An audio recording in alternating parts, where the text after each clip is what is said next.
Imagine carrying a pregnancy for 5 long years, mocked by neighbors, abandoned by friends, and even feared by your own family. But just when you thought that you would die with the child inside your womb, a voice came from within, and it wasn't your imagination. It wasn't the voice of anyone around. It was the voice of your own baby in the womb, asking to speak to your husband. Once upon a time, there lived a woman whose name was Bumi. For 5 years, she carried a pregnancy that refused to end. Bumi suffered from severe morning sickness that left her weak. Her feet swelled so much that she could barely walk. She craved things that she never ate before: raw rice, charcoal, and even sand that she got from the beach. Her body behaved like every pregnant woman, as her stomach grew into a ball. But what Bumi did not know was that her pregnancy was different. Each time she went for a scan, the doctors shook their heads in confusion. "Madam, there is no baby here," they would say, revealing to her that her womb was empty. The first time it happened, Bumi called the doctors incompetent as she went to another hospital to check. However, the results came back the same. Every hospital, every scan, every doctor told her the same thing, that her womb was empty. But Bumi knew what she felt. She felt the kicks and the movements in the stillness of the night. Bumi knew that she carried life within her, even if the whole world doubted and called her mad. Her husband, Bode, tried to be patient in the beginning, but as the years went by, his patience turned into shame, and his shame progressed to anger. 5 years, Bumi, he shouted one morning. 5 whole years, you are eating me into poverty, dragging me into ridicule. Everyone laughs at me, saying that my wife is pregnant with emptiness. If there's a child, then deliver it. If not, stop disgracing me now, he said to Bumi, whose heart broke into a million pieces. That night, as she lay on her bed in tears, clutching her swollen belly, something strange began to happen. Her stomach grew hot, as though fire burned inside of her. Suddenly, she heard a voice calling out to her. "Mother," the voice said, as Bumi froze, her hands trembling. The voice was not in her ears. It was not outside the room. It came from within her womb. "Mother, do not be afraid. I am here. I have always been here," the voice said as tears poured down Bumi's eyes. "My child, you are alive. Why do the doctors not see you?" Bumi asked as the voice replied her calmly. "Because I made myself hidden. The eyes of men cannot behold me until the appointed time. However, Mother, you must speak to my father on my behalf. Something terrible is about to happen, and if it does, Father will not be here when I am born." Bumi's eyes widened in terror. She sat back and listened as her unborn child warned her of an impending danger. Her husband Bode was planning on paying his uncles a visit in the village. Since after his father's burial 3 years ago, Bode never paid a visit to the village. His uncles were all interested in his father's properties, but Bode, being the smart lawyer that he was, used the law to frustrate their efforts. So, his uncles hated him for it. They called him arrogant, stubborn, and proud. They wanted the family land and his late father's house, but Bode stood like a wall against them. So when they sent a message that a peace meeting had been arranged, Bode's heart softened. "My uncles have finally come to their senses. Tomorrow, I will drive down to the village and settle this matter once and for all." But that same night, the voice spoke from her womb. "Mother, tell father not to go." Bumi trembled as she asked the voice why. The voice then began to speak to her, saying, "Because the meeting is not for peace, Mother. They have gone diabolical. Charms have been prepared. They want him dead, and if father goes tomorrow, he will not return." Bumi's body shook with fear. She sat up quickly and shook her husband awake. "Bode, don't go to the village tomorrow. Please, don't go to that meeting. It's a trap." Bode rubbed his eyes angrily. "Bumi, stop this madness. Now you want to dictate my life? I am a man. I will face my uncles, and no one can kill me. Listen to me," Bumi cried, clutching her belly. "The baby spoke. He says your life is in danger.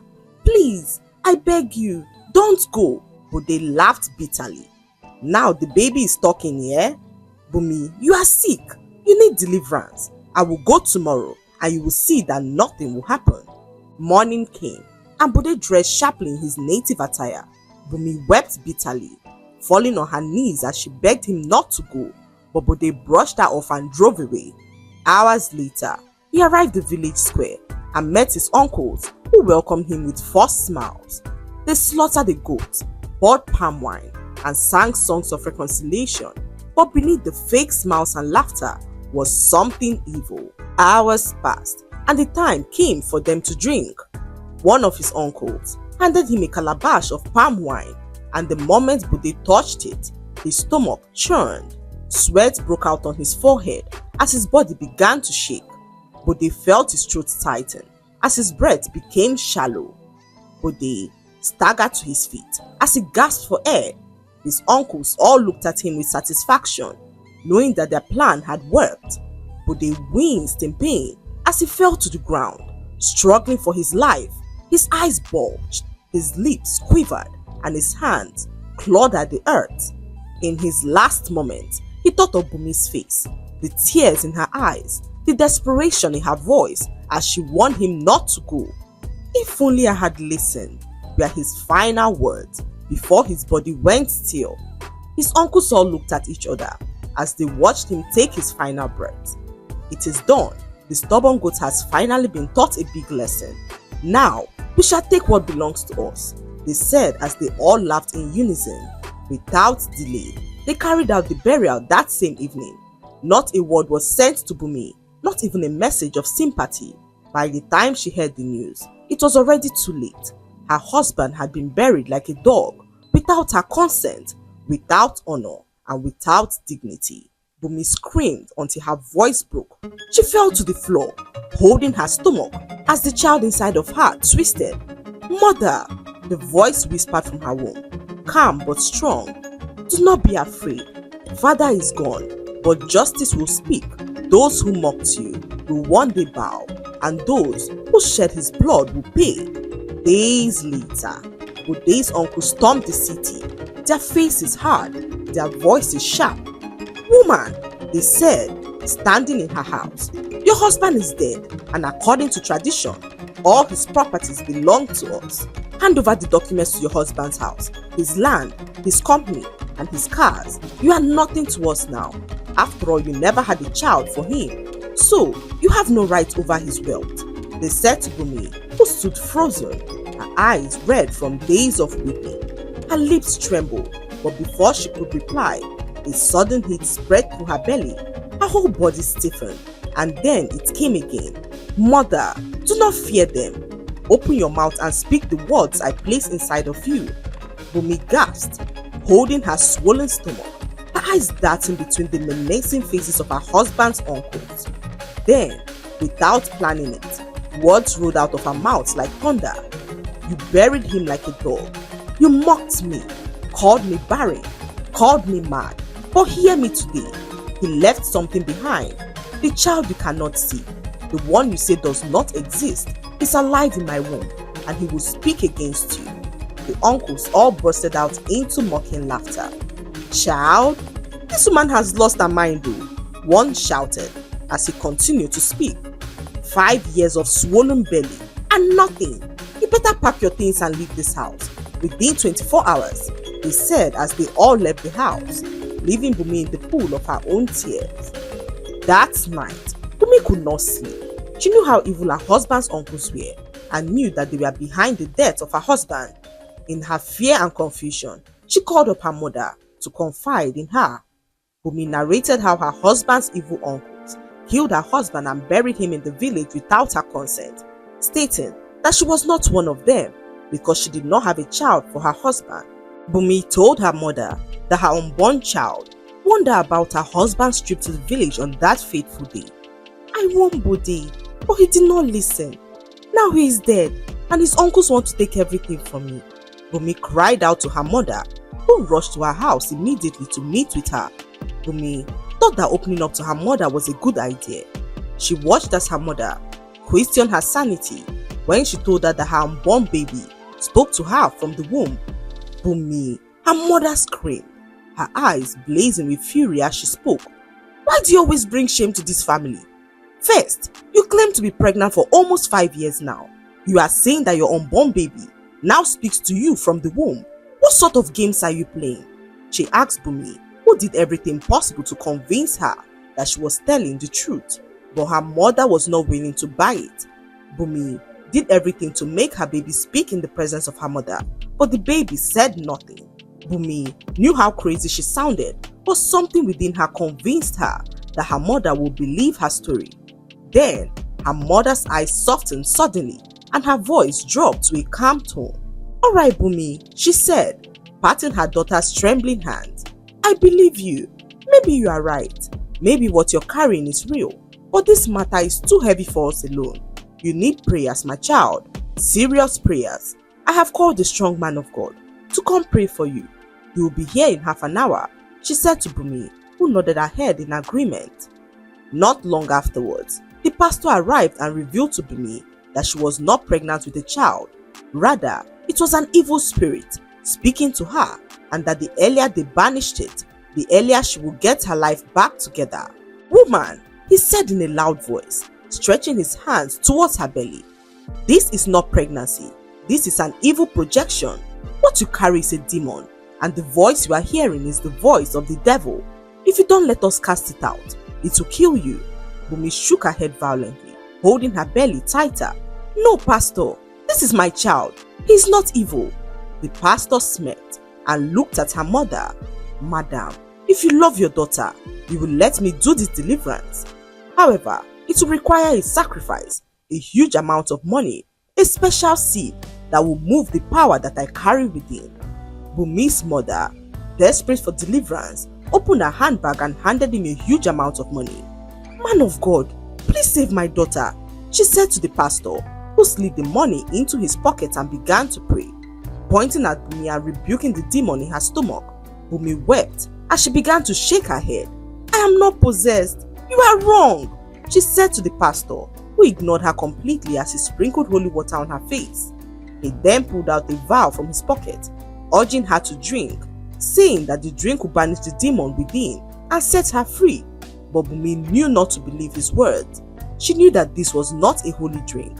It was poison, and Bumi knew that taking it would endanger her life. Her lips trembled as she whispered desperately, "My child, please help me." Immediately she said this, a voice spoke to her from her womb, strong and commanding. "Mother, do not be afraid. I will give you a secret. Speak it out loud. When you say it, watch what happens." Bumi froze as she listened. The voice told her to tell the pastor that she knew about the child that he buried behind his church, the child that no one must ever hear about. Bumi opened her eyes wide in terror. She turned and looked at the pastor as she began to speak with so much confidence. "Man of God, or should I say murderer, does your congregation know about the child that you buried behind the church, the one you killed with your own hands?" The entire room fell silent as the pastor dropped the bottle instantly. He staggered backwards, his eyes bulging as he began to stammer. What did you say?" he asked as his lips trembled.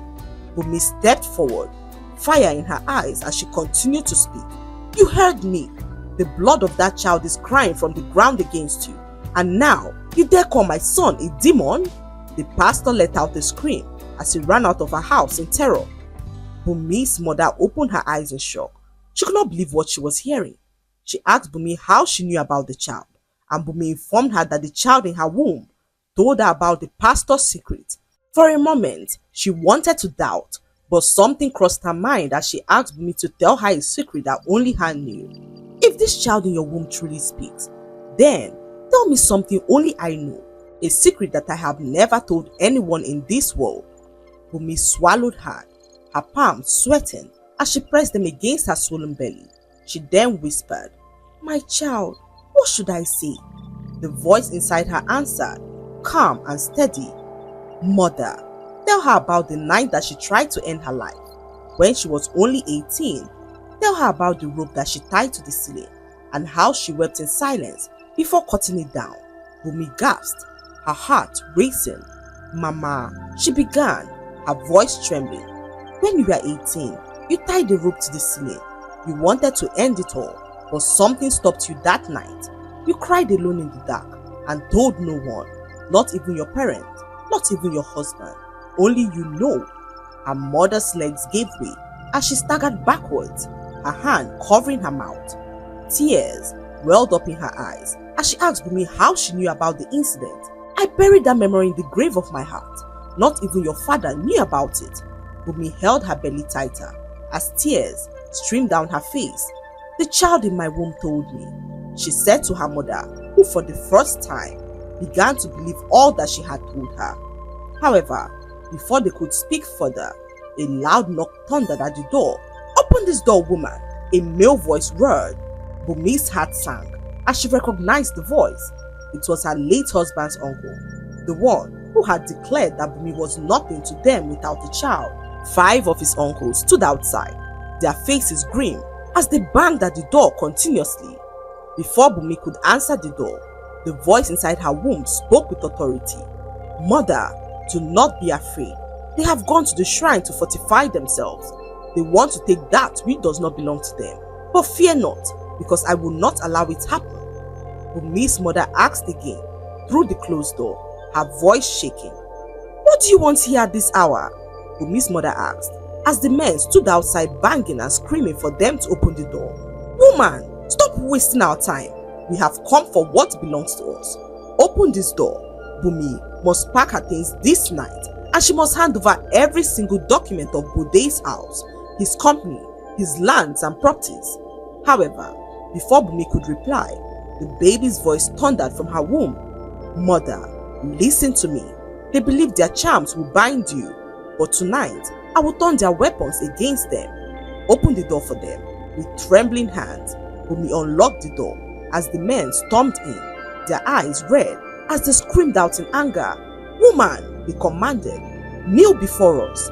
Take out all the documents of your husband's properties and hand them over now," they said to Bunmi, whose stomach burned like fire. Her lips trembled as her baby's voice came forth, fierce and commanding. "Tell them to flog themselves." Bunmi's eyes widened. She stammered at first, but then commanded them to flog themselves as the men, controlled by an unseen hand, turned their canes on themselves and began to weep.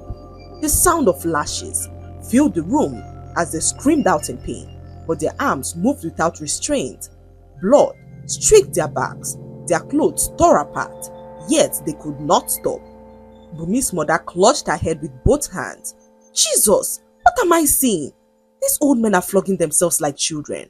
"Flog harder," the baby's voice thundered again as they whipped themselves mercilessly, rolling on the floor, their charms useless against the unseen power that was now controlling them. Please stop," one of them begged, his face covered in sweat and blood. But the baby's voice rose a final time. "Your wickedness has caught up with you. You killed my father. You mocked my mother. Now the shame of your hands will destroy you as you eat from the gutters and roam the earth endlessly." Suddenly, the men began to laugh and scream at the same time as they tore their clothes and staggered out of the house into the street, wailing and raving like madmen. In that moment, Bunmi felt a sharp pain in her stomach. She cried out, clutching her belly as her water broke. "Mama, it's happening. I think I'm in labor," she said to her mother, who rushed her to the hospital. The doctors who had mocked her before, those who had sworn that her womb was empty, stared in shock as they placed her on the delivery bed. It was not up to a month that she came to the hospital last for a check, and the doctors swore that her womb was empty. Now, here she was, in labor, about to birth a real baby. Everyone could not believe their eyes. After 5 long years of carrying what the world called emptiness, Bunmi gave birth to a bouncing baby boy. She named him Bode Jr. after his late father, and as she held him for the very first time, the baby opened his eyes wide, staring at her with unusual calm. Bunmi could not understand why her baby decided to come now. After 5 long years of waiting, what she did not know was that her son's delay had been divine protection. For 5 long years, he hid himself from the eyes of men, waiting for the right time to be revealed. If he had come earlier, her husband's uncles, blinded by greed, would have destroyed them both before destiny could unfold. But now, after justice had begun to strike her enemies, the baby chose to arrive, carrying not just life but the promise of restoration. What the world mocked as emptiness had been a shield all along, and Bunmi's tears of sorrow finally turned into tears of triumph. The lesson to be learned from this story is that God's timing is perfect. No matter how strange or delayed it may seem to human eyes, what looks like shame or delay to the world may in fact be divine protection, hiding us from the dangers we cannot see. Bunmi's pain, ridicule, and long wait were not for nothing. They were part of a greater plan that preserved her life and exposed the wickedness around her. Patience, faith, and trust in God's hidden workings will always lead to victory, for no evil can prevail against a destiny that heaven has sealed. I hope you enjoyed the story.